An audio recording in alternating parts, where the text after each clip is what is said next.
Today, there are more questions about how wealthy Africans invest their money. This all comes from the investigation into the Paradise Papers, a collection of leaked documents about tax havens, some of which, Mauritius and Seychelles, are in Africa. We reported yesterday about allegations relating to Namibia. But what about the rest of the continent? Focus on Africa's Celestina Olulode reports. It's one of the biggest leaks of offshore data in history. The documents have been obtained by the German paper Süddeutsche Zeitung, but shared with international investigative journalists, including the BBC's Panorama programme. There are 13.4 million documents in all. They've been called the Paradise Papers because many of the offshore financial centres they involve are in the Caribbean. Mostly they're from the leading offshore law firm Appleby. It says the leak is in fact an illegal computer hack. The documents reveal the offshore tax secrets of dozens of the richest and most powerful people in the world, billionaires, world leaders and celebrities. Tax avoidance is not unlawful, but it is controversial. Critics say that inevitably offshore havens promote secrecy, but it's only tax evasion that's illegal. 20 African countries are listed, including Morocco, South Africa, Botswana and Rwanda. Let's take a closer look at some of the officials and family members named. Uganda's Foreign Minister Sam Kutesa is listed in the documents.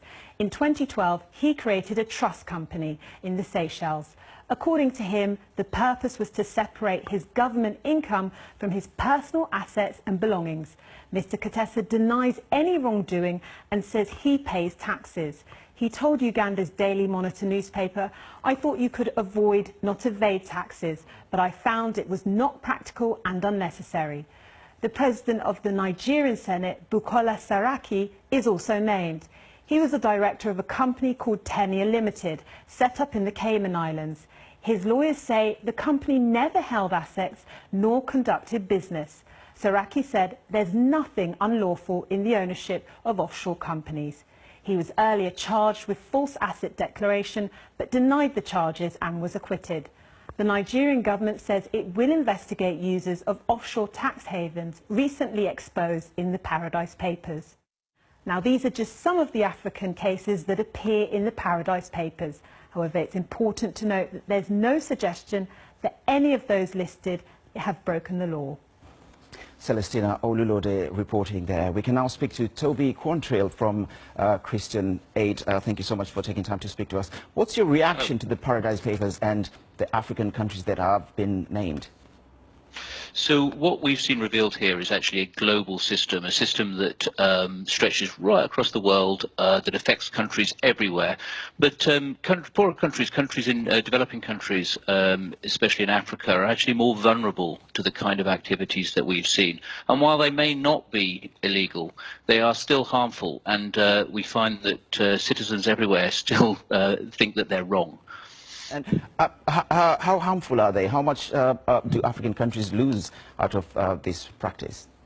Well, look, the numbers are uncertain by their very nature. You know, these activities are secretive. It's only when we see leaks that we get a peek behind the scenes.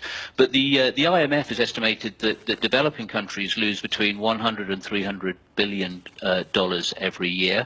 The UN has put the estimate at around 100 billion every year. So these are very significant numbers. And remember that for many countries in Africa, the kind of tax from corporations, for instance, actually is a much higher percentage of your tax take overall, and as such, you're more vulnerable. So, you know, when companies and rich people avoid their tax, other people have to pick up the slack and end up paying instead.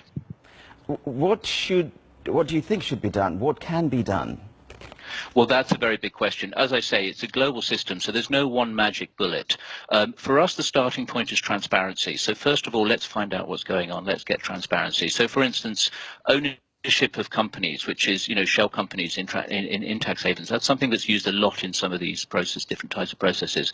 So let's find out who really sits behind these companies. Let's get that into the public domain so that we can all see what's going on.